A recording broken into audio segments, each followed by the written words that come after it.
السلام عليكم ورحمة الله وبركاته.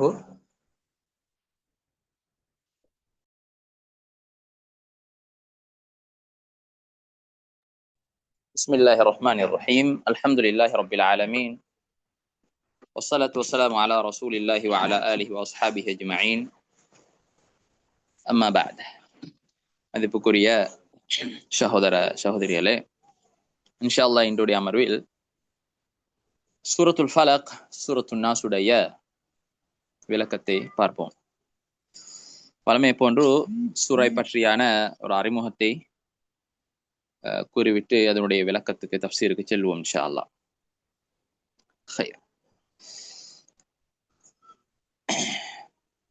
சூரா அல் ஃபலக், சூரா அல் ஃபலக்கை பொறுத்தவரையிலே 5 வசனங்களை கொண்ட ஒரு அத்தியாயம். இந்த சூராவும் இதுக்கு பின்னால் இருக்கின்ற சூரத்துன் நாஸும் இறக்கப்படுவதற்கான காரணம், அது நபி ஸல்லல்லாஹு அலைஹி வஸல்லம் அவர்கள் சூனியம் செய்யப்பட்டிருந்தார்கள். பனு ஜுரைக் என்ற இந்த கூட்டத்தைச் சேர்ந்த யஹூதிகளில் ஒருவர், அவருடைய பெயர் லபீத் இப்னு அல்-அஸம் என்பவர் சூனியம் செய்தார் ரசூல் ஸல்லல்லாஹு அலைஹி வஸல்லம் அவர்களுக்கு. ஸல்லல்லாஹு அலைஹி வஸல்லம் செய்வது போல கற்பனை செய்வார்கள், ஆனால் யதார்த்தத்தில் அவர் அதனை செய்து இருக்க மாட்டார். ஒரு வித்தியாசமான ஒரு நிலைப்பாடுக்கு தள்ளப்பட்டார் நபி ஸல்லல்லாஹு அலைஹி வஸல்லம் அவர்கள்.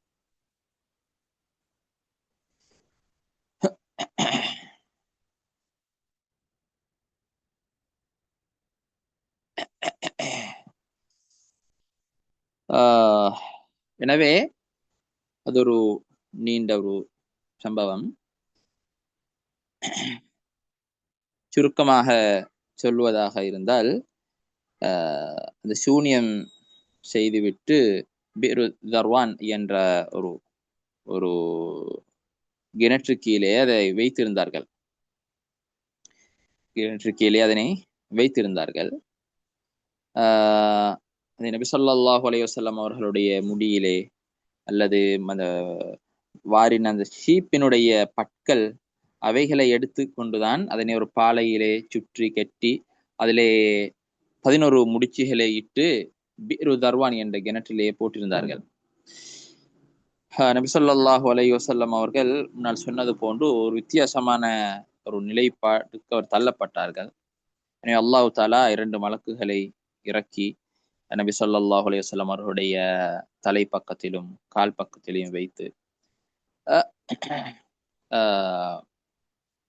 சிஹர் செய்யப்பட்ட அந்த சூனியம் செய்யப்பட்ட இடத்தை அறிவித்துக் கொடுத்தார்கள்.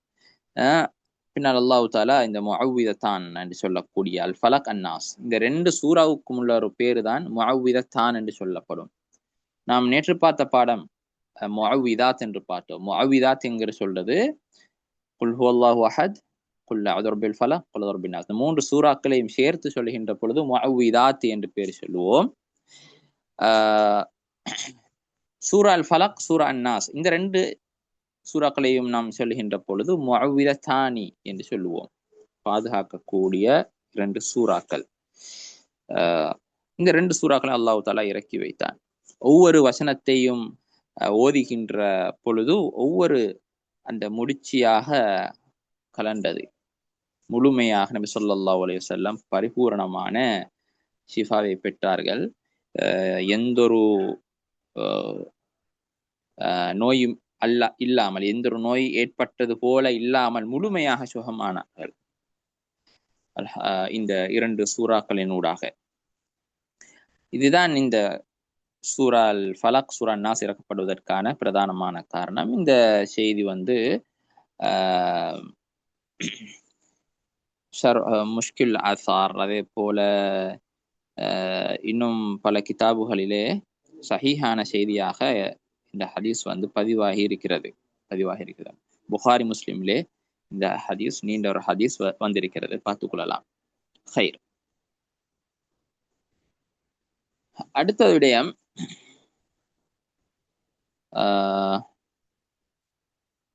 இந்த சூறாவுக்கு இருக்கின்ற பெயர்கள் ஒன்றுதான் அல் ஃபலக் அல் ஃபலக் என்று சொல்லி விடிய காலை என்று சொல்லுவோம். காலையிலேயே ஒரு விடியல் நேரம் வரக்கூடிய அந்த வெளிச்சம், அதுக்குத்தான் அல் ஃபலக். அது இருளை பிளந்து கொண்டு வரும், அதுக்குத்தான் அந்த ஃபலக் என்று பேர் சொல்லப்படும்.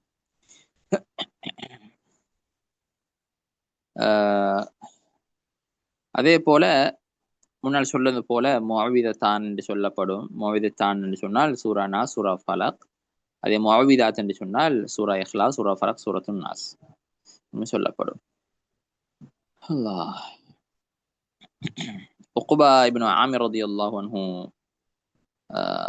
அவர்களுடைய ஒரு ஹதீஸ் வருகிறது. ரசூல் ஸல்லல்லாஹு அலைஹி வஸல்லம் எனக்கு சொன்னார்கள், எனக்கு சில வசனங்கள் இறக்கப்பட்டது, அதே போல எந்த ஒரு வசனமும் முன்னால் இறக்கப்படவில்லை என்று சொன்னார்கள். சொல்லிவிட்டு தான் அல் முஅவ்விதத்தைன், அதாவது இந்த சூரா அல் ஃபலக்கும் சூரா நாஸையும் என்று சொல்லி காட்டினார்கள். அதே போல உக்பா இப்னு ஆமிர் ரலியல்லாஹு அன்ஹு இன்னொரு ஹதீஸ் வருகிறது. சென்ற பாடத்துல பாடம் முடிகிற கட்டத்துல ஒரு கேள்வி கேட்டிருந்தார்கள். இந்த சூறாக்களை ஒவ்வொரு தொழுகைக்கு பின்னால ஓத இயலுமா அப்படின்னு சொல்லி ஒரு கேள்வி கேட்டிருந்தாங்க. பதில் கொடுக்க நினைச்சேன், அதுக்குள்ள ரெக்கார்ட் ஓஃப் ஆகப்பட்டதுனால நான் அதை பதில் கொடுக்க இல்லை.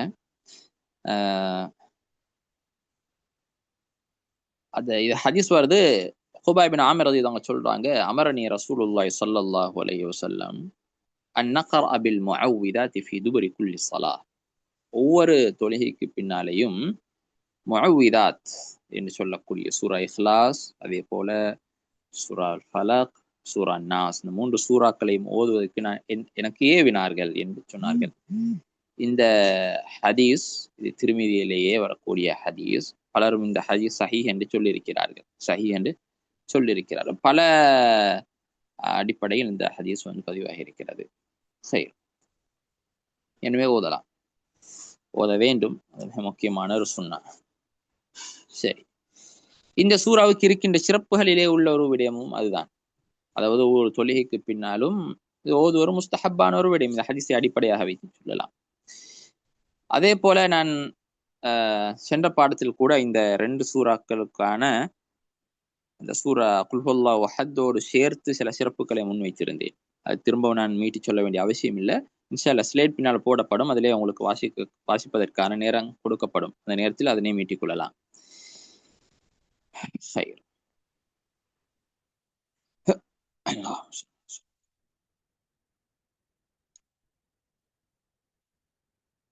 இந்த சூரா மக்கியாவா மதனியாவா என்பதிலே உலமாக்களிடம் கருத்து வேறுபாடு இருக்கிறது.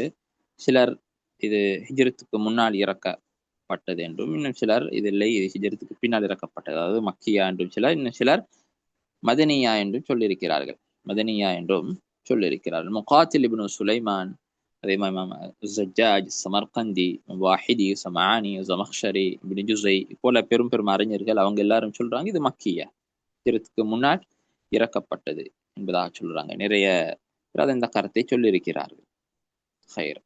அதே போன்று மதனியா என்றும் பல முக்கியமான அறிஞர்கள் சொல்லியிருக்கேன். அலபி, பகவி, ஜௌசி, இமாம் ராசி, இமாம் ஹாசி, இப்னு கஸீர் ரஹிமஹுல்லாஹ், இதே போன்ற பலர் இது மதனியா என்று சொல்லியிருக்கிறார்கள்.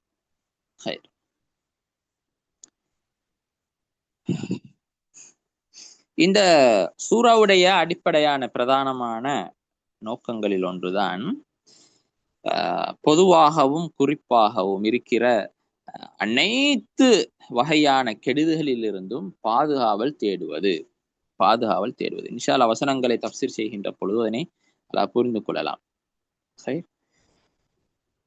இது சூரா அல் ஃபலக்குடைய விடயம். எப்பொழுது போகும் சூரா அன்னாஸுக்கு. சூரா அன்னாஸுக்கு சூரா அன்னாஸை பொறுத்தவரையில் இந்த சூரா நாஸுக்கு சூரத்து நாஸ் என்று பெயர் சொல்லப்படும். அதே மாதிரி குல் அஊது ரப்பின் நாஸ் என்றும் பெயர் சொல்லப்படும். ஏனென்றால் முன்னாடி உங்களுக்கு சொன்ன ஹதீஸ் உக்பா இப்னு ஆமிர் ரலியல்லாஹு அன்ஹு ஹதீஸ்ல நபி ஸல்லல்லாஹு அலைஹி வஸல்லம் சொன்னாங்க, இதுக்கு முன்னால எனக்கு இதே போல வசனங்கள் இறக்கப்படவில்லை என்று சொல்லிவிட்டு குல் அஊது பிரப்பில் ஃபலக், குல் அஊது ரப்பின் நாஸ் என்று ஓதி காட்டார். எனவே அது ஒரு சூராவுடைய பேராக பார்க்கப்படுகிறது. ஹைர். அடுத்த விடயம், எவ்வாறு நான் முன்னால் சொன்ன ஃபலக்குக்கு இருக்கின்ற அனைத்து சிறப்புகளும் இந்த சூரா நாஸுக்கும் இருக்கிறது. சூரா நாஸுக்கும் இருக்கிறதை பார்க்கலாம். ஹைர்.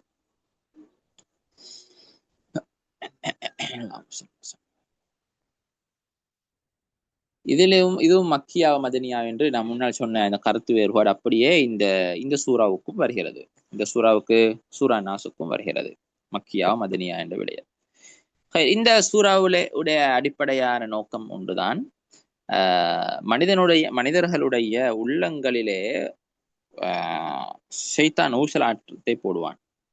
சில ஊசலாட்டம், சில தீய எண்ணங்களை இரகசியமாக அவன் போட்டு செல்வான். அதனுடைய கெடுதியிலிருந்து பாதுகாவல் தேடுவதுதான் இந்த சூறாவுடைய அடிப்படையான நோக்கங்களில் ஒன்று. இப்பொழுது சூறாவுடைய வசனங்களுக்கான சுருக்கமான விளக்கத்தை நான் பார்ப்போம். சுருக்கமான விளக்கத்தை பார்ப்போம்.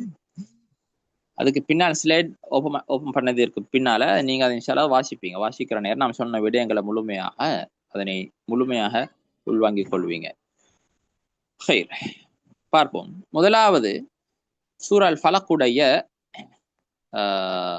சூரா, முன்னால உங்களுக்கு ஸ்லைட்ல சூறா இருக்குது, சூறாவுடைய வசனங்களை பார்த்து கொள்ளுங்க. முடிஞ்சவங்க மிக முக்கியமான விடயங்களை நோட் பண்ணி கொள்ளுங்க, குறிச்சு கொள்ளுங்க. முதலாவது வசனம், குல் அஊது பிரப்பில் ஃபலக். குல் அஊது பிரப்பில் ஃபலக்.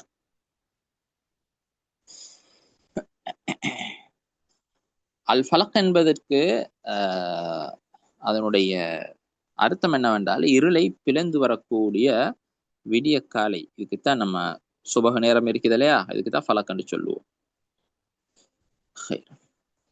இதனுடைய விளக்கம் என்ன என்றால்,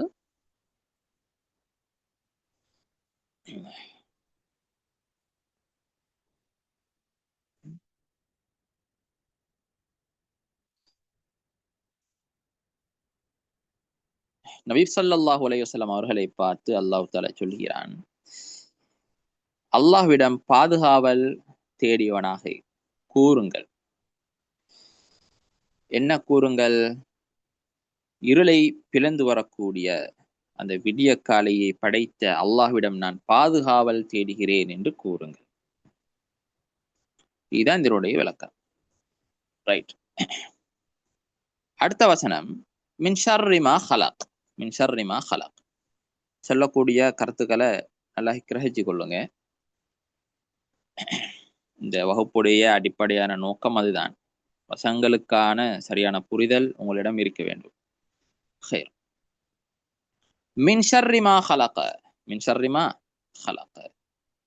இதனுடைய அர்த்தம், இதனுடைய விளக்கம் என்னவென்றால், அல்லாஹு தாலா படைத்த காற்றாயிருக்கலாம், மிருகங்களாக இருக்கலாம், ஜின்களாக இருக்கலாம், மனிதர்களாக இருக்கலாம், உலகத்தில் இருக்கக்கூடிய அனைத்து படைப்பினங்களுடைய கெடுதியிலிருந்தும் நான் அல்லாஹ்விடம் பாதுகாவல் தேடுகிறேன் என்று கூறுவீராக.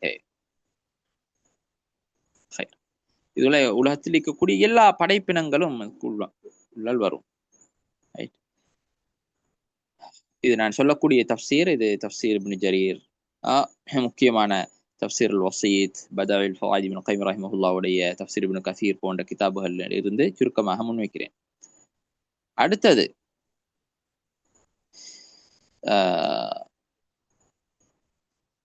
இதனோட இன்னொரு மிக முக்கியமான ஒரு சிறப்பு எனக்கு தப்பி போய்விட்டது. அதாவது இந்த செய்தி திருமிதியிலே வருது. ரசூல் ஸல்லல்லாஹு அலைஹி வஸல்லம் அவர்கள் ஜின்னுடைய அதே மாதிரி மனிதனுடைய கெடுதிகளில் இருந்து ஸல்லல்லாஹு அலைஹி பாதுகாவல் தேடக்கூடியவர்களாக இருந்தார்கள்.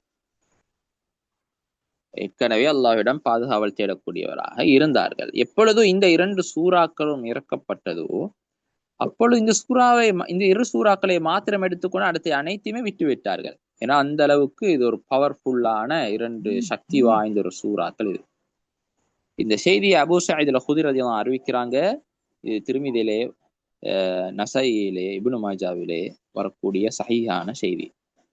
ஹைர்.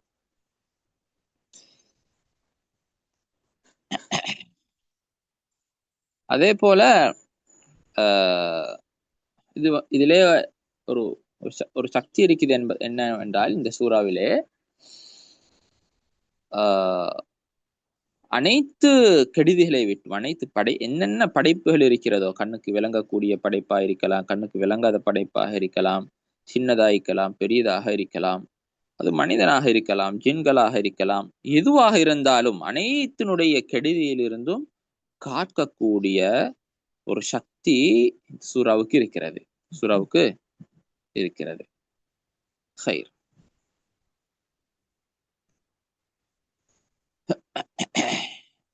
இதே சூறாவிலே இருக்கின்ற ஒரு ஷாயலிலே நபி ஸல்லல்லாஹு அலைஹி வஸல்லம் அவருடைய ஒரு துஆக்களும் பிரார்த்தனைகளும் சஹீஹான செய்தியில் பதிவாக இருக்கிறது. முஸ்லிமிலே வரக்கூடிய ஒரு அறிவிப்பு, ஹௌலா பின்த் ஹக்கீம் சுலமியா ரலியல்லாஹு அன்ஹா, இவங்க இந்த செய்தி அறிவிக்கிறாங்க. ரசூல் ஸல்லல்லாஹு அலைஹி வஸல்லம் அவங்க சொல்றதை நான் கேட்டு இருக்கிறேன். எப்பொழுதெல்லாம் அவங்க வீட்டுக்கு வருவாங்களோ, பின்னால அல்லது ஒரு ஏரியா இடத்துக்கு வந்ததுக்கு பின்னால ஓதுவாங்க, அஊது பிகலிமாத்தில்லாஹி தாம்மாத்தி மின் ஷர்ரி மா ஹலக் என்று யார் ஓதுகிறாரோ, ஒருவர் ஒரு வீட்டுக்கு போற நேரம் அல்ல ஒரு இடத்துக்கு போனதுக்கு பின்னால அஊது பிகலிமாத்தில்லாஹி தாம்மாத்தி மின் ஷர்ரி மா ஹலக் என்ற துஆவை யார் ஓதுகிறாரோ, அனைத்து படைப்பினங்களுடைய பாதுகாவலை நான் முழுமையாக அல்லாஹ்விடம் நான் பாதுகாவல் தேடுகிறேன் என்று வரக்கூடிய இந்த அர்த்தத்தில் வரக்கூடிய இந்த துஆவை யார் ஓதுகிறாரோ, லம் யதுர்ரஹு ஷைஉன் ஹத்தா யர்தஹில மின் மன்ஸிலிஹி தாலிக், அவர் அதை இடத்தை விட்டும் வெளியாகும் வரையில் அவரை எந்தொன்று தீண்ட மாட்டாது. செய்தி முஸ்லிமிலே வருகிறது. அதே போல் அபூ ஹுரைரா ரலியல்லாஹு அன்ஹு இன்னொரு ஹதீஸ் வருகிறது, அதுவும் முஸ்லிமிலே வரக்கூடிய ஹதீஸ் தான். ஒரு மனிதர் நபி ஸல்லல்லாஹு அலைஹி வஸல்லம் அவர்களிடம் சென்ற பொழுது சென்று, யா ரசூலல்லாஹ், இரவு நேரத்தில் என்னை ஒரு தேல் கொட்டிவிட்டது என்பதாக முறைப்பாடு செய்தார்கள். ரசூல் ஸல்லல்லாஹு அலைஹி வஸல்லம் அவரை பார்த்து என்ன கேட்டார் தெரியுமா? அமா லவ் குல்த ஹீன அம்சைத அஊது பிகலிமாத்தில்லாஹி தாம்மாத்தி மின் ஷர்ரி மா ஹலக், நீங்க மாலை அடைகிற நேரம், இரவாகிற நேரங்கள்ல அஊது பிகலிமாத்தில்லாஹி தாம்மாத்தி மின் ஷர்ரி மா ஹலக் என்று சொல்லி இருந்தால் லம் ததுர்ரக், அது உங்களுக்கு தீங்கிலை சிரிக்க மாட்டாது என்று சொன்னாங்க. எனவே இது அதே அர்த்தத்தில் வரக்கூடிய முஷர்ரிமா ஹலக் என்ற இந்த அர்த்தத்திலே வரக்கூடிய துஆக்கள், பிரார்த்தனைகள், இவைகளையும் நாம் ஓத வேண்டும், இந்த சூறாக்களையும் ஓத வேண்டும். பரிபூர்ணமான பாதுகாப்பு நமக்கு இருக்கிறது. இது சத்தியமானது, இதுல சந்தேகம் எதுவும் கிடையாது. ஹைர். எப்பொழுதோ அதையும் தாண்டி சில விபரீதங்கள் நடக்குமோ, அது இவர் ஒரு உறுதி இல்லாமல் சந்தேகத்தில் செய்திருப்பார் என்பதுதான் முதலாவது, அல்லது முறையாக செஞ்சு இருக்க மாட்டார் என்பதுதான் முதலாவது முடிவு. அல்லது அதையும் தாண்டி ஒன்று நடந்திருந்தால் அல்லாஹுடைய ஹிக்மத்தில் அது இருக்கும். அதனூடாக பல நலவுகள் பின்னால் காணப்படும். சரிதானே? ஹைர். அடுத்த வசனத்துக்கு செல்வோம். வமின் ஷர்ரி காஸிகின் இதா வகப. காஸிக் அப்படிங்கிறது கடுமையான இருள் சூழ்ந்த இரவுக்கு சொல்லப்படும். இதா வகப என்று சொன்னால் அந்த இரவு வருகின்ற பொழுது அல்லது நுழைகின்ற பொழுது, அதனுடைய இருள் அப்படியே இரவுலே நுழைகின்ற பொழுது, அந்த இரவினுடைய கெடுதியிலிருந்து நான் பாதுகாவல் தேடுகிறேன் என்பதுதான் இதனுடைய அர்த்தம். அதே போல இன்னொரு விளக்கம் அதிலே இருக்கிறது. தஃப்சீர் இப்னு ஜரீர் போல, அதே மாதிரி தஃப்சீர் இப்னு கதீர், தஃப்சீர் இப்னு ஆஷூர், இது போல பல கிதாபுகளை எழுதியிருக்கிறார்கள். இரவிலே வரக்கூடிய சந்திரன் வரும். எனவே அந்த சந்திரன் வருகின்ற பொழுதும் அதிலே இருந்து வரக்கூடிய சில கெடுதிகளில் இருந்தும் நான் பாதுகாவல் தேடுகிறேன் என்ற ஒரு அர்த்தமும் இருக்கிறது.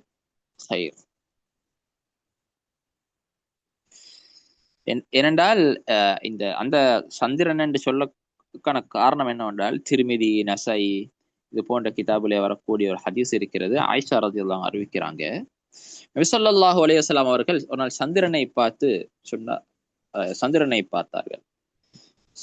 பார்த்துவிட்டு, ஏ ஆயிஷாவே, இஸ்தஈதி பில்லாஹி மின் ஷர்ரி ஹாதா, இதனுடைய கெடுதி விட்டு நீ அல்லாஹ்விடம் பாதுகாவல் தேடிக்கொள் என்று சொன்னார்கள். ஃபைன்ன ஹாதா ஹுவல் காஸிக் இதா வகப், அப்படி என்று வார்த்தையை சொன்னார்கள். எனவே இதனை வைத்து பல முஃபஸ்ஸிரூன்கள் இந்த அர்த்தத்தையும் சொல்லியிருக்கிறார்கள். ஆனா இரண்டு அர்த்தத்துக்கும் மத்தியில் எந்த ஒரு முரண்பாடும் கிடையாது. ரெண்டு அர்த்தம், ஏண்டா சந்திர இரவு வரக்கூடியதுதான். எனவே அதிலிருந்து கெடுதிகள் பலது இருக்கிறது. இரவு நேரம் வந்துவிட்டால் கண்ணுக்கு எதுவும் தெரியாது. பல கெடுதிகள் வருவதற்கான வாய்ப்பு சந்தர்ப்பங்கள் அதிகமாக அதிலே இருக்கிறது. அதனால்தான் குறிப்பாக அங்கே சொல்லப்பட்டிருக்கு. அல்லது இல்லாவிட்டால் மின் ஷர்ரி மா ஹலக், உன்னுடைய படைப்பினுடைய அடைத்து கெடுதியில் நாம் பாதுகாவல் தேடி என்று முடித்துக் கொள்ளலாம். அடுத்ததாக இன்னொரு விடயம், அதிலே அடுத்த வசனம், ஒமின் ஷர்ரி நஃபாஸாத்தி ஃபில் உகத், ஒமின் ஷர்ரி அந்நஃபாஸாத்தி ஃபில் உகத், முடிச்சிகளிலே ஊதக்கூடிய சூனியக்கார அந்த பெண்மணிகள், அவர்களுடைய அந்த கெடுதியிலிருந்து நான் பாதுகாவல் தேடுகிறேன், பாதுகாவல் தேடுகிறேன்.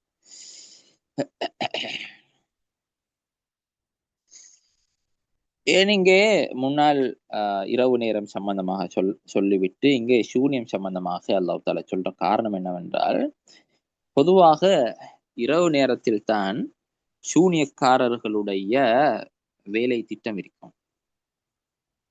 என்ன, யாரும் பார்த்து விடக்கூடாது, வெளியே தெரிந்து விடக்கூடாதுன்னு இரவு நேரத்திலே தான் அவர்கள் அந்த சூனிய வேலையை செய்வார்கள். அதுக்காக வேண்டி பல நடவடிக்கைகள் மேற்கொள்வார்கள். அப்ப இதனுடைய விளக்கம் என்னவென்றால், இந்த வசனத்துடைய விளக்கம் என்னவென்றால், அந்த சூனியம் செய்வதற்கு முடிச்சுகள் போடுவார்கள், முடிச்சுகள் போட்டு அதிலே ஊதுவார்கள். எனவே அப்படியான அந்த பெண்மணியிலிருந்து நான் பாதுகாவல் தேடுகிறேன் என்ற இதனுடைய சுருக்கமான அர்த்தமும் அதனுடைய விளக்கமும்.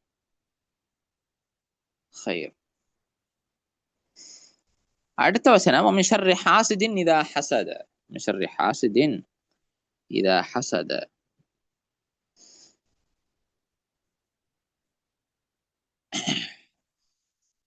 அதாவது பொறாமைக்காரருடைய ஒவ்வொரு பொறாமைக்காரருடைய பொறாமை செய்கின்ற பொழுது அவருடைய பொறாமைக்காரருடைய கெடுதியிலிருந்து நான் பாதுகாவல் தேடுகிறேன் அல்லாஹ் தஆலா சொல்லுகிறான். அது பொறாமை என்கிற நேரம் அது மனிதனிலிருந்தும் வரும், ஜின்கள் இருந்தும் வரும். வெறும் மனிதரிலிருந்து மாத்திரம் அது வர மாட்டாது, ஜின்கள் இருந்தும் அது வரும்.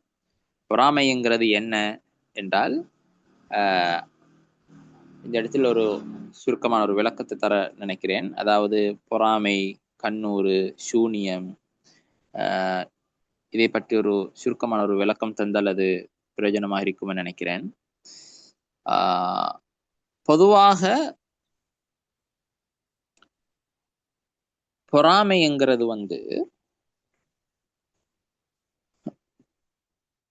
அது உள்ளத்தால் ஏற்படும். சில பொழுது வாயால் அல்லது பார்வையால் கூட அது வெளிப்படும்.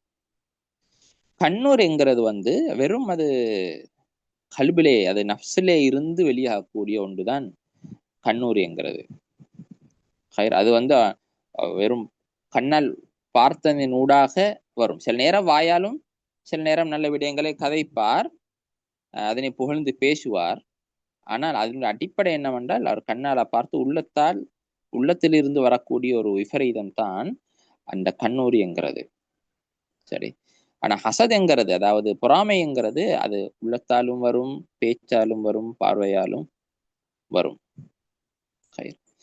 அடுத்தது கண்ணூறு இன்னொரு முறை நான் விளங்கப்படுத்துவதாக இருந்தால், கண்ணூறு ஒரு ஆச்சரிய பார்வையால் பார்ப்பதன் ஊடாக வரக்கூடிய ஒன்று. அது நல்ல மனிதர்களிலும் ஏற்படலாம், கெட்ட மனிதர்களிலும் ஏற்படலாம். ஆனா பொறாமை என்பது அப்படி இல்லை, அது கெட்ட மனிதர்களிலிருந்து தான் ஏற்படக்கூடும். எப்பொழுதும் ஈமான் பலவீனமாக இருக்குமோ அவருடைய, அல்லாஹை மறந்து கதிரை ஏற்றுக்கொள்ளாமல் அதிலே சந்தேகமிக்கக்கூடியவர்கள் இருந்துதான் பொறாமை வரும், பொறாமை ஏற்படும். சரி. ஆனா இந்த பொறாமை என்பதும் கண்ணூறு அப்படிங்கிறதும் மூணு விடயங்களில் கூட்டு சேரும். அதுல ஒன்று இரண்டுமே ஒரு பார்க்கக்கூடிய அந்த நியமத்தை ஆசை வைப்பதுதான். கண்ணுக்கு முன்னால் விளங்கக்கூடிய ஒருவரிடம் இருக்கக்கூடிய ஒரு பாக்கியத்தை ஆசை வைப்பது முதலாவது விடயம். இரண்டாவது இந்த இரண்டுக்குமே ருக்கியா செய்வது வாஜிப். ருக்கியா செய்ய வேண்டும். அது பொறாமையாக இருந்தாலும் சரி, கண்ணூராக இருந்தாலும் சரி, ருக்கியா செய்ய வேண்டும். மூன்றாவது இந்த இரண்டுமே அழிவுக்கு காரணமாக அமையும். அழிவுக்கு காரணமாக அமையும். அது தீங்கை ஏற்படுத்தும். ஹைர். இன்னொரு முறையில அத சொல்லலாம். ஒரு கண்ணூர் படக்கூடிய ஒரு ஆள், அவர் ஒரு குறிப்பாக ஒரு பொறாமைக்காரராகத்தான் இருப்பார். எனவேதான் நாங்கள் சொல்லுவோம், கண்ணூர் படக்கூடிய ஒவ்வொருவருமே பொறாமைக்காரர். ஆனால் பொறாமைப்படக்கூடிய ஒவ்வொருவரும் கண்ணூருக்காரர் அல்ல, கண்ணூர் படக்கூடிய ஆள் அல்ல. அதனாலதான் இந்த சூறால அல்லாஹ் தாலா எப்படி சொல்றான், மின் ஷர்ரி ஹாசிதின் இதா ஹசத. இங்க என்ன சொல்லப்பட்டிருக்குது? பொறாமையை பற்றி தான் சொல்லப்பட்டிருக்கிறது. கண்ணூர் செல்லப்பட இல்லை. ஏன் தெரியுமா? அந்த பொறாமைக்குள்ளால் கண்ணூர் உள்வாங்கப்படுது. பொறாமைக்குள்ளால் அந்த கண்ணூர் உள்வாங்கப்படுது. பொறாமை என்பது பிறருக்கு ஏற்பட்டிருக்கின்ற அந்த நலவு, அது அவனிடமிருந்து நீங்க வேண்டும் என்று ஆசைப்படுவது. இது ஒரு கெட்ட நப்சுடைய ஒரு முடிவு, கெட்ட நப்சுடைய ஒரு நோக்கம் அது. அடுத்ததுக்கு செல்வோம். சூனியம். சூனியம் எப்படி என்றால் என்னவென்றால், அது ஷைத்தான்களுடைய உதவியில் தான் தங்கி இருக்கிறது. சூனியம்ங்கிறது ஷைத்தானுடைய உதவியில் தான் அது தங்கி இருக்கிறது. சரி.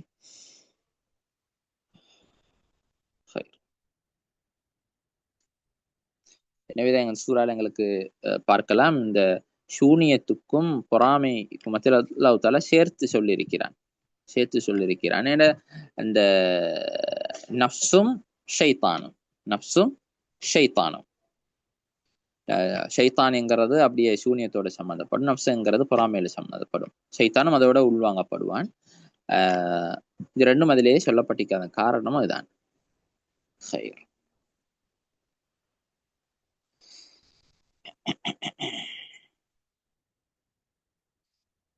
அடுத்தது சூனியம்ங்கிறது அது அல்லாஹுடைய ஏற்பாட்டால் தான் அது நடக்கும். அல்லாஹுடைய ஏற்பாட்டை தாண்டி நடக்கக்கூடிய ஒரு சக்தி கிடையாது. அது அல்லாஹுடைய ஏற்பாட்டால் தான் அது நடக்கும். அல்லாஹ் தஆலா இது உலகத்தை அல்லாஹ் தஆலா படைச்சிருக்கிறது ஒரு தாரிபித்திலா, ஒரு சோதனைக்கான ஒரு இடம்தான் இந்த உலகம் என்பது.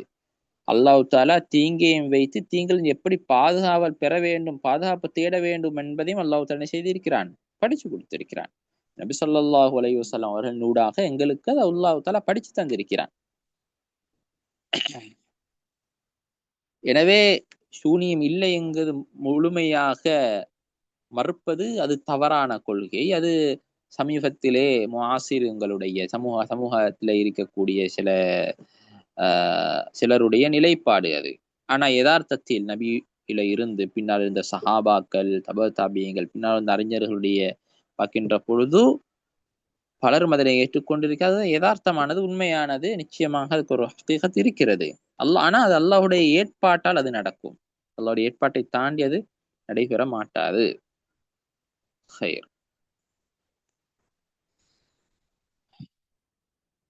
இது புரிந்திருக்கும்னு நினைக்கிறேன். ஆனால் இன்னொரு விடயம் இங்கே, நபி ஸல்லல்லாஹு அலைஹி வஸல்லம் அவர்கள் சூனியத்தை விட கண்ணூருக்கு பயந்தார்கள் என்ற ஒரு செய்தி பரவலாக இருக்க காணலாம். எதுக்கு சக்தி கூட? சூனியத்துக்கா அல்லது பொறாமைக்கா? அல்லது பொறாமை என்பது எல்லாத்துடைய அடிப்படை. அதனூடாக சூனியம் உருவாகும், கண்ணூரும் ஏற்படும். ரைட். சூனியம் செய்யாமலும் கண்ணூறு படாமலும் தாக்கம் ஏற்படும். நல்லா புரிஞ்சுக்கொள்ளணும். ஒருவருடைய பொறாமை அது அதனால்தான் அது இங்கே ஹாசிதின் இதா ஹசத, நேரடியாக பொறாமைக்காரருடைய கெடுதியிலிருந்து. சில நேரம் அவன் செய்வான், செய்யாமல் இருப்பான். அவனுடைய வாயால் அந்த அந்த கெடுதி ஏற்படும், செயலால் ஏற்படும், எண்ணங்களால் ஏற்படும். சரி, அது நம்ம தாக்கம் ஏற்படும். அதனாலதான் சிலரை பார்க்கிறோம் நம்ம. நிறைய இடங்கள்ல வேலை செய்யறவங்க, அவங்க ஒரு இடத்துக்கு வருகின்ற பொழுது அவங்க புரிவாங்க, அது இவ்வளவு பொறாமக்காரர்கள் விட மாட்டாங்களே, அலட்டியா இருக்குதுன்னு சொல்லி.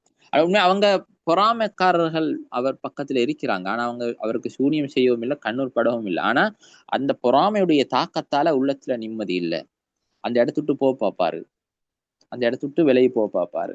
அது முழுமையாக இந்த பொறாமையினுடைய விபரீதம் தான், நேரடியான பொறாமையுடைய தாக்கம். அவங்க வேற எதுவும் செய்ய தேவையில்லை. இந்த சூறாக்களை ஒவ்வொரு தொழுகைக்கு பின்னால, அதே போல காலை மாலையில ஓதி, அடிக்கடி இந்த சூறாக்களை ஓதி ஓதிக்கொண்டா அது தாராளமாக போதும். தாராளமாக அது போதுமானது. அதில் விட்டு பாதுகாப்பு பெறலாம். நம்பிக்கையோட ஓதணும். சரி, சொல்ல இருந்த சூனியம் கண்ணூறு என்று சொல்லுது. அதாவது கண்ணூரைங்கிறதுக்கு அது சரியான ஒரு பவர் அதுக்கு இருக்கிறது. சரியான ஒரு பவர் அதுக்கு இருக்கிறது. அது நேரடியாக தாக்கும். நேரடியாக அது தாக்கும். அப்படியே மரணம் வரை கொண்டு போய் சேர்க்கக்கூடிய சக்தி எதுக்கு இருக்குது? கண்ணூருக்கு இருக்கிறது. அதுக்கு பெரிய வேலையெல்லாம் செய்ய தேவையில்லை. நேரடியாக அது ஒரு ஆச்சரிய பார்வையே போதும். அதனுடைய விபரீதம் அப்படி இருக்கும். அது மனிதர்களுக்கு மாத்திரமல்ல, ஏனைய பொருட்கள், வஸ்துக்கள், வீட்டுல வளர்க்கக்கூடிய பிராணிகள், உணவுகள், எல்லாத்துக்கும் அது தாக்கம் இருக்குது. விரிவான பாடம் சுருக்கமா சொல்லிட்டு போறேன். எனவே நாங்க எங்களுக்கு அதை ஓதுகின்ற பொழுது அந்த பாதுகாப்பு, எங்களோட சம்பந்தப்படக்கூடிய எல்லா பொருளுக்கும் அந்த பாதுகாப்பு இருக்கிறது. அந்த பாதுகாப்பு இருக்கிறது. என்னுடைய பொருள் அதுக்கு தாக்கம் ஏற்பட்டா எனக்கும் தாக்கம் தான். எனவே அது நிச்சயமா பாதுகாக்கப்படும். சூனியம்ங்கிறது அதனுடைய அடிப்படையான விபரீதம் என்னவென்றால், அது ஒரு வித்தியாசமான ஒரு பைத்தியத்துக்கு கொண்டு போய் சேர்க்கும். அப்படின்டா அவர் செய்யறதே அவருக்கு புரியாது, விளங்காது. பின்னால ஞாபகம் வரும், செஞ்சமா இருக்கும், செஞ்சிருக்க மாட்டாரு. அப்படி அவர் நிலைப்பாட்டுக்கு கொண்டு போய் சேர்க்கும். அதனூடாக அவர் பல நோய்களுக்கு உள்வாங்கப்படுவார். அதான் அடிப்படை. அதுல இருந்து பல நோய்களுக்கு உள்வாங்கப்படுவார். பல நோய் அவர்களுக்கு ஏற்படும். அது நினைக்கின்ற பொழுது மன ரீதியாக விழுந்துடுவாரு. அப்ப அதனுடைய விபரீதம் காரணமாக உடல்ல பலவிதமான நோய்கள் ஏற்படும். எனவே அடிப்படையான இடத்தை தான் நாம் பிடிச்சி கலட்ட வேண்டும். எனவேதான் அந்த நபி ஸல்லல்லாஹு அலைஹி வஸல்லம் அவர்கள் சூனியம் ஏற்பட்ட பொழுது, இடம் காட்டி கொடுக்கப்பட்ட பொழுது அலி ரலியல்லாஹு அன்ஹு அனுப்பினார்கள். அவர்கள் அதை எடுத்தார்கள். பின் ஆயிஷா ரலியல்லாஹு அன்ஹா இந்த சம்பவம். எனவே அந்த செய்ய வேண்டிய வேலை என்னவென்றால் அதோட அடிப்படையை கலட்டி எடுத்துட வேண்டும். அடிப்படையை கலட்டி எடுத்துட வேண்டியது. அல்ஹம்துலில்லாஹ், எமது கையிலே அதன் அடிப்படையான மருந்து இருக்கிறது. அதான் இந்த 2 சூறாக்களும். இதுக்கு இருக்கின்ற பவர் வேற எதுக்கும் கிடையாது. அதனால்தான் நபி ஸல்லல்லாஹு அலைஹி வஸல்லம் இந்த சூரா இறக்கப்பட சொன்னார்கள். இந்த சூரா எப்ப இறக்கப்பட்டதோ இதுக்கு முன்னால் நான் பாதுகாப்பு தேடி எல்லாத்தையும் விட்டு இந்த சூறா மாத்திரம் போதுமாக்கி கொண்டிருந்தார்கள். அவ்வளவு ஒரு பவர் இந்த சூறாவுக்கு இருக்கிறது. ஹைர், இது சூரா அல் ஃபலக். அடுத்ததாக நம்ம சூரத்து அன்னாஸுக்கு போவோம். சூரா நாஸ் அவதானிங்க, இதுல சில விடயங்கள் கதைக்க வேண்டும்.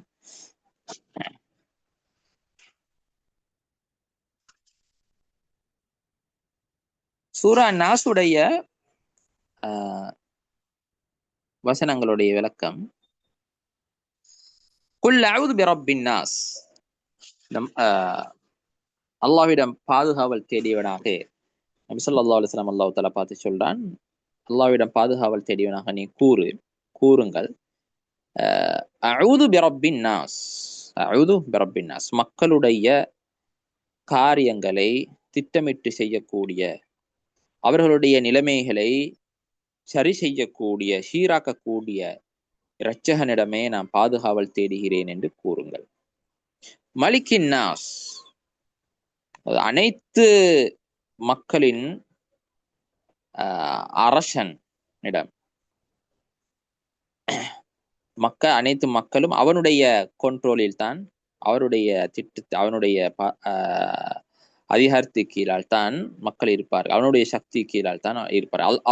அவர்களுடைய விடயங்கள் அனைத்தையும் அல்லாஹ்வே ஏற்பாடு செய்கிறான், முடிவு செய்கிறான், நடாத்துகிறான்.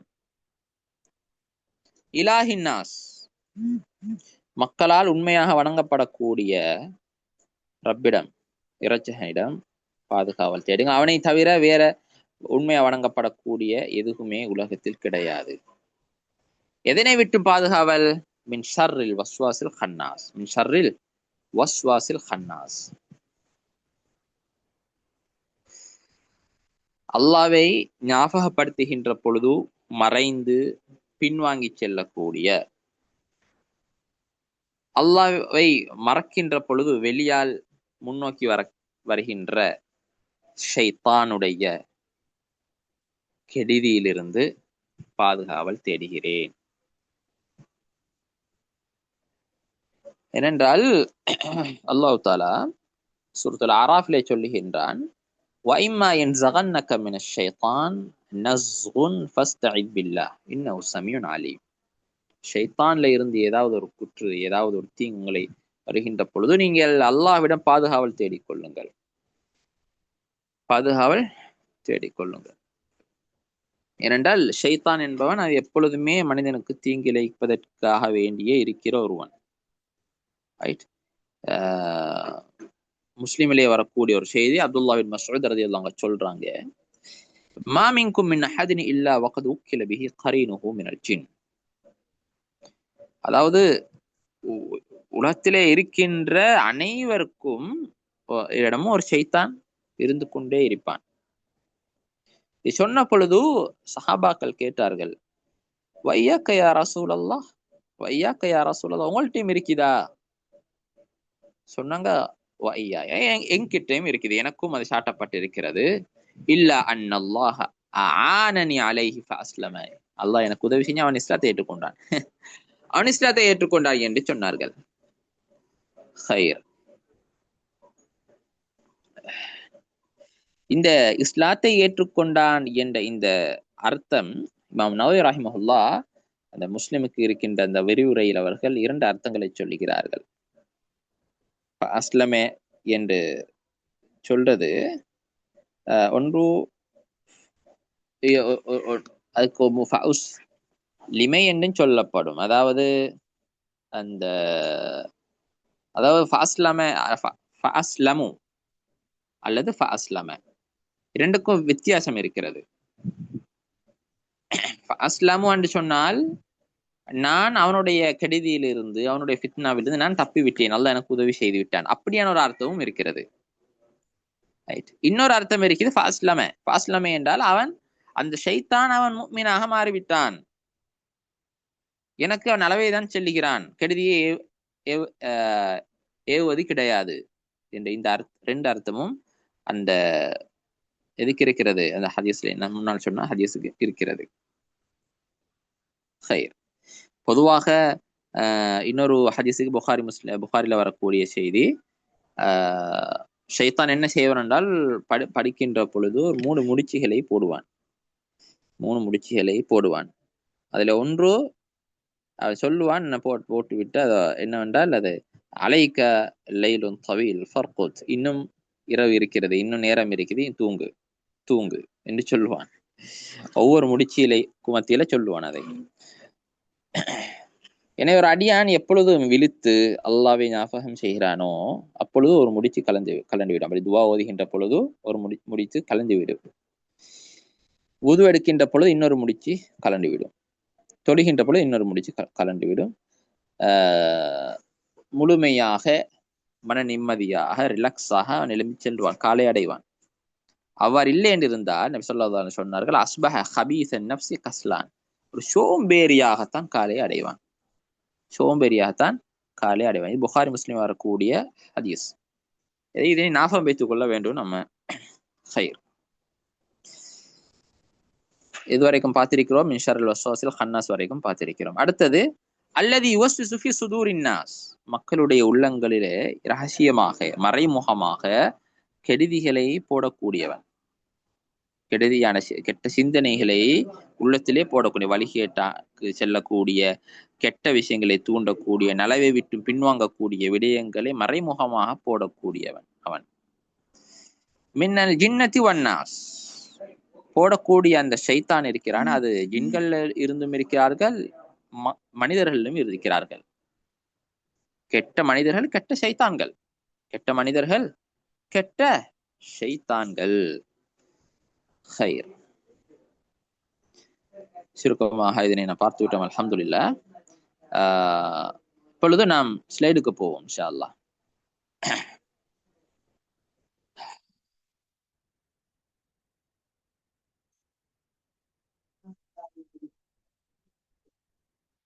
முஸ்லிம்களும் எதை வைத்து சூனியம் செய்வார்? ஒரு கேள்வி கேட்கப்பட்டிருக்குது, முஸ்லிம்களும் எதை வைத்து சூனியம் செய்வார்கள் சொல்லி. சூனியம் செய்வது ஹராம், அது பெரும் பாவம். முஸ்லிம்களுக்கு எந்த ஒரு அனுமதியும் கிடையாது சூனியம் செய்வதற்கு. அதை தடுக்க வேண்டும். செய்யக்கூடியவர் அது பெரும் குற்றவாளி, பெரும் பாவத்துக்குள்ளானவர், பெரும் தண்டனைகள் அதுக்கு இருக்கிறது. சரி, ஸ்லைடிங்க போடப்படும். அமைதியாக கொடுக்கப்படுகின்ற நேரத்தில் அவசரமா வாசிச்சுட்டு டன்னு போடுங்க. சரி, ஆரம்பிங்க.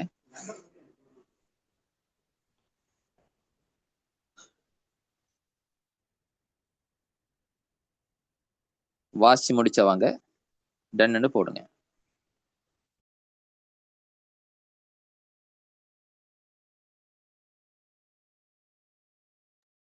நீங்க நினைக்க வேணாம், இதில் உள்ள எல்லா விடயங்களும் நாம் ஏற்கனவே பாடத்துல சொல்லிட்டேன். சொல்லாத பல விடயங்கள் இதில் இருக்குது. ஸ்லைட்ல நான் சொல்லாத பல விடயங்கள் இதில் இருக்குது. கொஞ்சம் விரிவாக இருக்கும். கொஞ்சம் வாசிங்க. இதுல தேவையான விஷயங்களை நான் இடையில ஞாபகப்படுத்துறேன். சரியாக ஒவ்வொரு நிமிடத்துக்கு பின்னால் அடுத்த ஸ்லைடு ஓப்பன் ஆகும்.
இங்க பாருங்க, இது மக்காவில் இறங்கியது நீங்க எழுதிக்கிறேன். முன்னால நான் என்னுடைய பாடத்தில் இதுல கருத்து வேறுபாடு இருப்பதாக சொல்லியிருந்தேன். எனவே பெரும் அறிஞர்களுடைய கருத்தின்படி அது மக்காவில் இறங்கியது. சிலர்கள் இது சரியான கருத்து என்பதாக சொல்லியிருக்கிறாங்க. அதனால இங்கே மக்காவில் இறங்கியது என்று போடப்பட்டிருக்கிறது. சரி,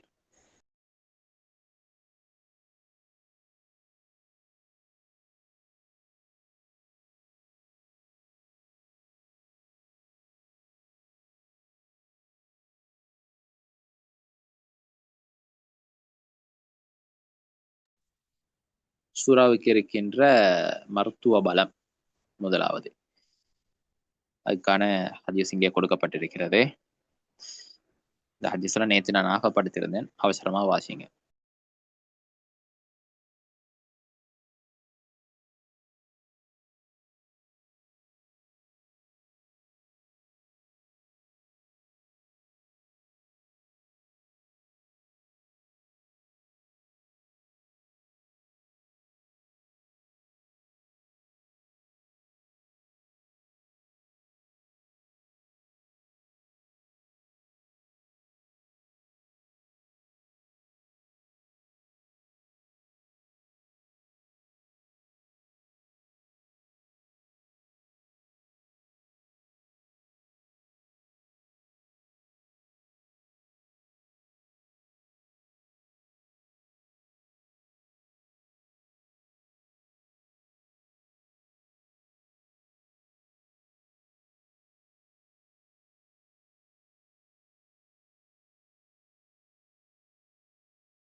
திரும்ப ஞாபகப்படுத்திக் கொள்றேன். PDF கிடைக்கும், பின்னால வாசிச்சு கொள்ளலாம் என்று விடவானாம். பாடத்துல இருந்து நீங்க வாசிக்கிற பெரிய பரக்கத்து இருக்குது. இப்பயே படிச்சு கொள்ளுங்க. படிச்ச உடனே அமல் செய்ய ட்ரை பண்ணுங்க. இந்த நியத்தோட கொடுக்கப்பட்ட நேரத்துல வாசிங்க. ஹைர். இதுல இந்த ஸ்லேட்ல பாருங்க, சூரா அதன் முன் உள்ள இஹ்லாஸ் சூராவுக்கு இடையே உள்ள தொடர்பு சம்பந்தமாக பேசப்பட்டிருக்கிறது. இஹ்லாஸ் சூரா தீய மற்றும் துயரமான எல்லாவற்றிலிருந்தும் பாதுகாப்பு பெற அல் ஃபலக் மற்றும் அன்னாஸ் சூறாக்களுக்கான முக்கியமான ஒரு முன்னுரை. காரணம், படைப்பினங்கள் அனைத்தும் படைப்பாளன் அல்லாஹ்வின் பக்கமே தேவையுள்ளவர்கள். நான் முன்னால சொல்லியிருந்தேன், அல்லாஹு சமத் என்றா என்ன.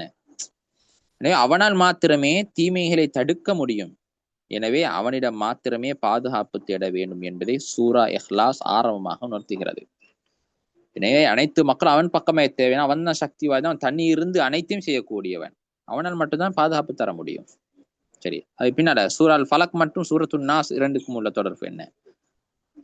இரண்டினதும் பொருள் ஒரே மாதிரியானது, அதாவது எல்லா தீமைகளிலிருந்தும் அல்லாஹ்வின் பாதுகாப்பை நாடுவதாகும். இரண்டுக்கும் மத்தியில் உள்ள உள்ளடக்கத்தின் உள்ள தொடர்பு இது. அடுத்த ஸ்லைடு போங்க. அடுத்த பக்கம்.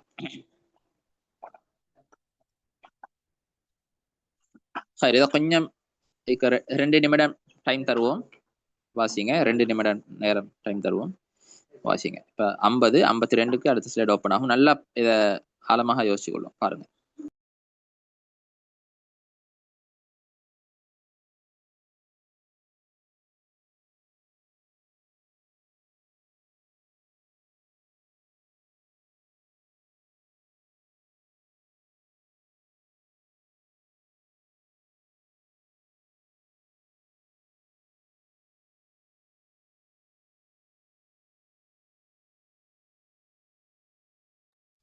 அறுபது பேர் இருக்கிறீங்க.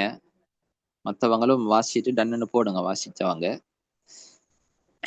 வாசிக்காம இருக்க வேணாம், வாசிட்டு சும்மாவும் இருக்க வேணாம்.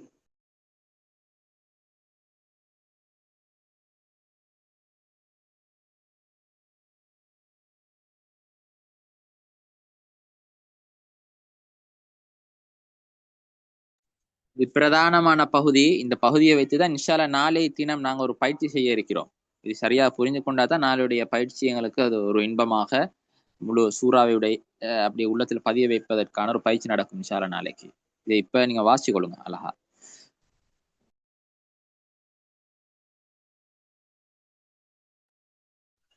அடுத்த பக்கத்துக்கு போங்க. சொல்லுக்கான அர்த்தங்கள், ஒரு சொல்லுக்கான அர்த்தங்கள் இங்கே கொடுக்கப்பட்டிருக்கிறது.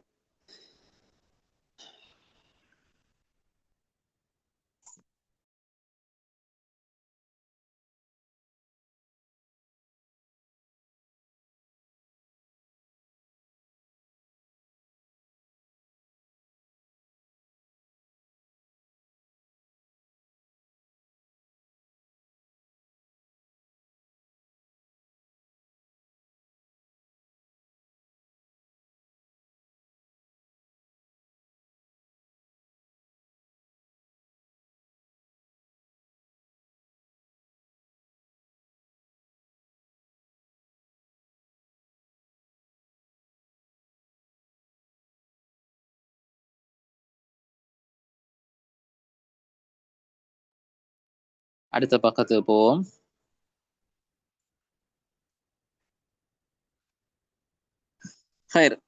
ஒவ்வொரு சொல்லுக்குமான சுருக்கமான விளக்கம், ஒவ்வொரு ஒரு ஒரு வசனத்துக்குமான சுருக்கமான விளக்கம்.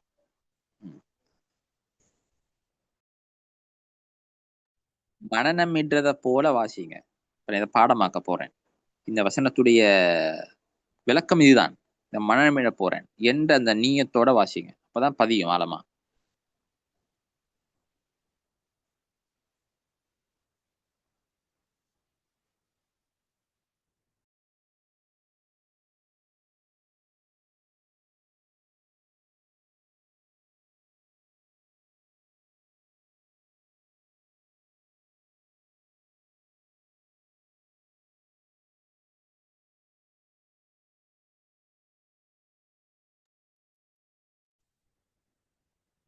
அடுத்த பக்கத்துக்கு போவோம்.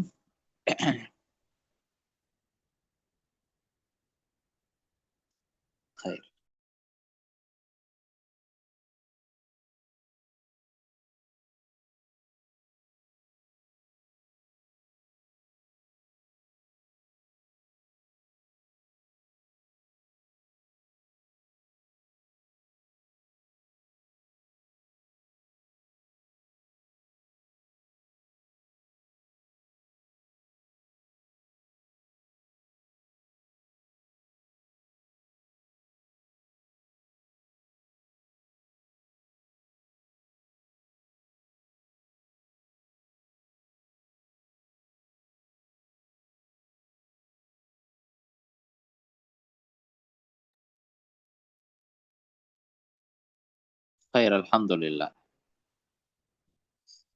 இப்பொழுது சூரா நாஸுக்கு போவோம் இன்ஷா அல்லாஹ். இந்த சூரா நாஸை ஒரு பார்வை பார்ப்போம்.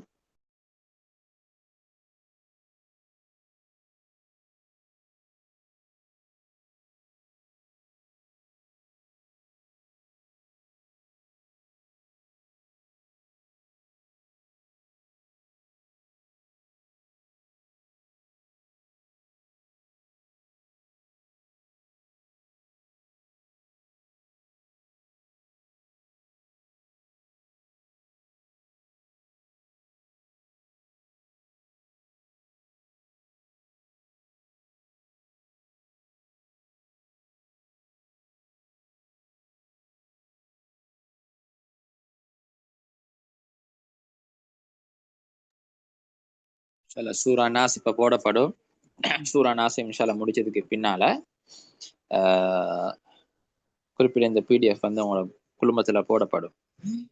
முழுமையாக திரும்பவும் ஒரு முறை சுருக்கமான விளக்கத்தையும் சொல்லுக்கான அர்த்தங்களையும் ஒவ்வொரு வசனத்துக்கான சுருக்கமான விளக்கங்களையும் நல்ல மன்னம் என்றது மாதிரி நல்ல உள்ளத்துல பதிய வச்சுட்டு நாளையுடைய பாடத்துக்கு வாங்க. சரி, சூரா நாஸ பார்ப்போம்.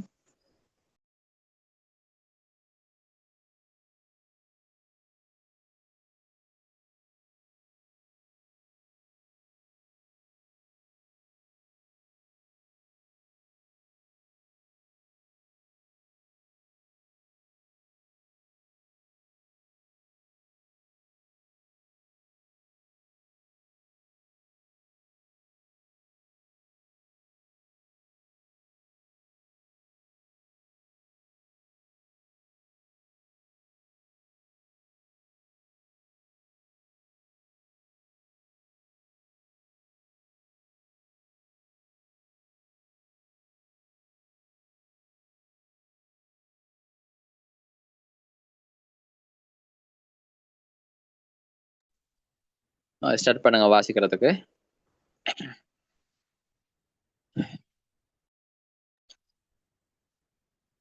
சூரா அல் ஃபலக்குள்ள எத்தனை வசனங்கள் இருந்துச்சு? சட்ல போடுங்க. சூரா ஃபலக்ல எத்தனை வசனம் இருந்துச்சு? யார் சொல்ல போறீங்க? சார், 4 சொல்லி போட்டிக்கிறீங்க. எத்தனை? 5.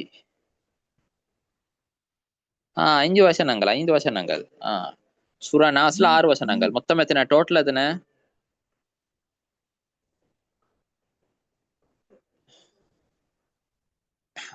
6 5 11. அதான் நான் முன்னால சொல்லியிருந்தேன்.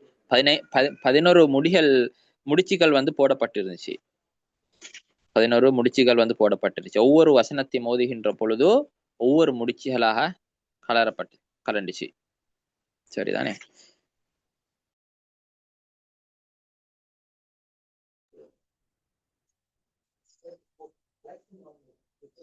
அடுத்த பக்கத்துக்கு போவோம்.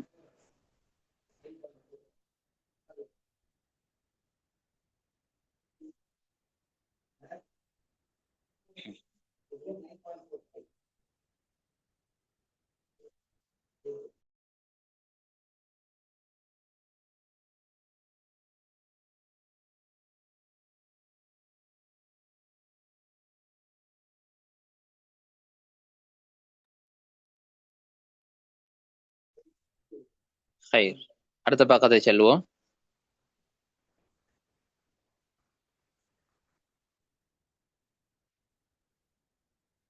சரி, திரும்ப ஒரு முறை வாசிச்சதுதான். அடுத்த பக்கத்துக்கு போவோம். ஃபலக்லே வாசிச்ச ஹதீஸ் தான்.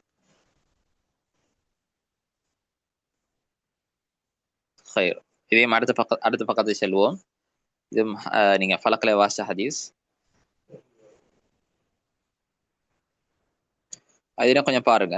இரண்டினதும் பொருள் ஒரே மாதிரியானது. அதாவது எல்லா தீமைகளிலிருந்தும் அல்லாஹ்வை பாதுகாப்பு நாடுவதாகவும் தான் இந்த ஃபலக் நாசுடைய தொடர்பு. இவை சூரத்து நாசின் முக்கிய அம்சங்களாகும். அடுத்தது, அடுத்த பக்கம்.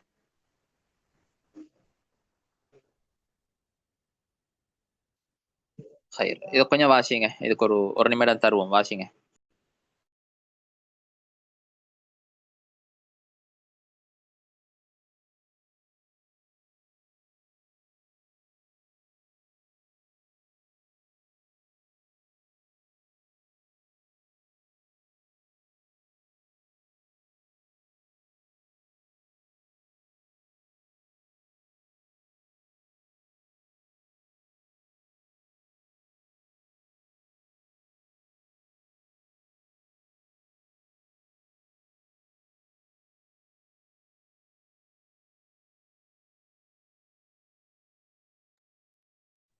அடுத்ததுக்கு போவோம்.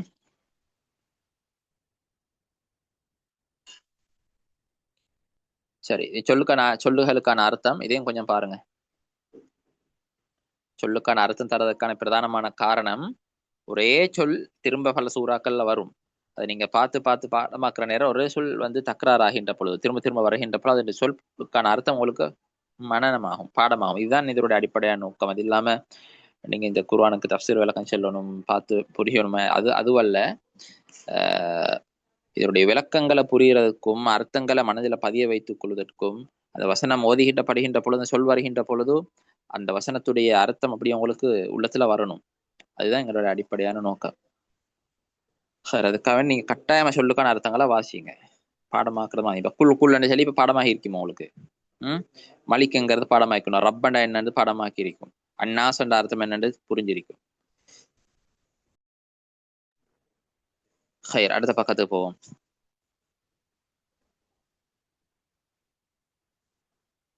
இதை கொஞ்சம் ஆழமாக மனநமின்ற ஒரு நீயத்தோட வாசிங்க. உங்களோட நீயத்து கொலி, நீங்க மனநமிட்டோட நம்ம நீயத்துல வாசிங்கன்றால் அது பாடமாகும். சும்மா வாசிங்கண்டா வாசிட்டு மட்டும் போவீங்க.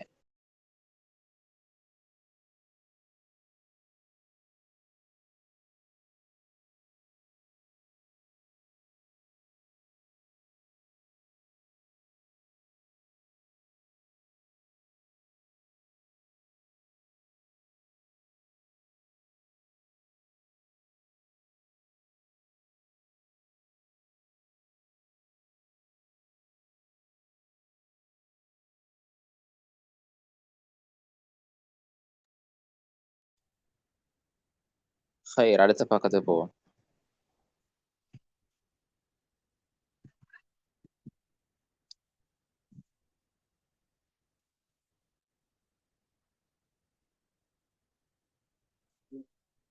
இங்க கவனக்குறைவான நேரங்களில் தீய எண்ணங்களை போடக்கூடிய, அதாவது கவனக்குறைவு என்று சொல்றது இது வந்து பொடுபோக்காக ஒன்றுமே இல்லை, ஒரு யோசனையும் இல்லை, சும்மா இருக்கிற நேரம் தான் செய்தான் வரும். சும்மா ஃப்ரீயா இருக்கிற நேரங்கள்ல வேற அது நேரத்துல உள்ளத்துல வந்து அது இதெல்லாம் போடுவான். இப்ப அல்லாவை நினைச்சிட்டு இருக்கிற நேரம் அது மறைஞ்சிடும், அதனுடைய தீய அதோட சக்தி வந்து குறைஞ்சிடும். அதே மாதிரி அவனுடைய இடம் வந்து மனிதனுடைய உள்ளம் தான். நேரடியாக கையை இழுத்து காலை இழுத்து கொண்டு போறது இல்லை. மெயின் இடம் கல்பு, உள்ளம் தான். எனவே உள்ளத்தை பதப்படுத்துறதுக்காகத்தான் அல்லாஹ் தாலா குர்ஆன் இறக்கி இருக்கிறான். உள்ளத்தை பதப்படுத்தணும். நாங்க எங்கட வாழ்க்கையை சீர் செய்யறதுக்கு வந்து அடிப்படை உள்ளம் தான். உள்ளத்தை சுத்தப்படுத்துகின்ற பொழுதுதான் உடம்பால நல்ல செயற்பாடுகள், நல்ல வார்த்தைகள் வெளிப்படும். உலகத்துல வந்து நல்ல விடயங்கள் ஏற்படுவதற்கு நல்ல உள்ளம் படைத்தவர்கள் தேவை. அதே மாதிரி இந்த கெடுதிகளை ஏற்படுத்துறது ஜின்கள் மாத்திரம் அல்ல, கெட்ட மனிதர்களும் தான். கூட்டாளின்னு செல்வமே கெட்ட கூட்டாளின்னு சொல்லி, இவன் நல்ல ஒழுக்கமானவன், நல்லா இருப்பான், ஆனா அவனோட நண்ப விட மாட்டான், அவன் கெட்டவன், இழுத்துட்டு போய் தருவான். அல்லாஹ் அதையும் குர்ஆன்ல சொல்லித்தான் இருக்கிறான். அவன் வந்து கழுகுவான், தலையை கழுகுவான்னு சொல்லுவேன் நம்ம. உள்ளத்துல அது இது எல்லாம் சொல்லி போடுவான், கடைசிக்கு பாவம் அவனும் போய் எதிலையோ மாட்டிக்கொள்வான். எனவே இப்படியானதிலிருந்தும் பாதுகாப்பு பெறுவதற்கு இந்த சூரால் ஃபலக், சூரா நாஸ் நீங்க ஓதினீங்கன்னா பாதுகாப்பு பெறலாம். கெட்ட கூட்டாளிலிருந்து பாதுகாப்பு பெறலாம். நல்ல நண்பர்கள் கிடைக்கும், நல்ல சூழ்நிலை உங்களுக்கு ஏற்படும், நல்ல சந்தர்ப்பம் உங்களுக்கு ஏற்படும், நீங்க நல்லத்தை நோக்கி போவீங்க. அல்ஹம்துலில்லாஹ். இன்ஷா அல்லாஹ் நாளை தினம் சூரா அல் இஹ்லாஸ், சூரா அல் ஃபலக், சூரா நாஸ் இந்த மூன்றையும் எப்படி நமது வாழ்வில் அமல்படுத்துறது என்பதான ஒரு சின்ன ஒரு குறுகிய நேர வகுப்பு நடக்கும். குறுகிய நேரம் தான் அது நடக்கும். அதிலே நீங்க கலந்து கொள்வதற்கு கட்டாயமாக இந்த சூறாக்களுடைய விளக்கங்களை, சுருக்கமான விளக்கத்தை வாசிங்க. அதே போல வசனங்களுக்கான அர்த்தங்களை நல்லா புரிஞ்சு சிந்தனை செய்து கொண்டு வாங்க. இன்ஷா அல்லாஹ் நாளுடைய பயிற்சியில முழுமையாக அதன் மீட்டிக் கொள்ளலாம். நேத்துடைய பாடத்துல நாம் கேள்வி கேட்கல, இன்றைய பாடத்திலும் கேள்விகள் எதுவும் கிடையாது. இன்ஷா அல்லாஹ் நாளையுடைய பாடத்துல இந்த 3 சூறாக்களுக்கு மத்தியில கேள்வி இருக்குது, அதுக்கும் தயாராகி வாங்க. இன்ஷா அல்லாஹ் முடிச்சுக் கொள்வோம். ஜஸாக்குமுல்லாஹு கைரன் அலா ஹுதூரிக்கும் வ முஷாரகத்திக்கும் வ பாரக்கல்லாஹு ஃபீ இல்மிக்கும் வ இல்மிக்கும். ஜஸாக்குமுல்லாஹு கைரன். சரி. சுப்ஹானல்லாஹி வ பிஹம்திஹி சுப்ஹானக்கல்லாஹு வ பிஹம்திஹி அஷ்ஹது அன் லா இலாஹா இல்லா அன்த அஸ்தக்ஃபிருக்க அஸ்ஸலாமு அலைக்கும் வரஹ்மத்துல்லாஹி வபரகாத்துஹு.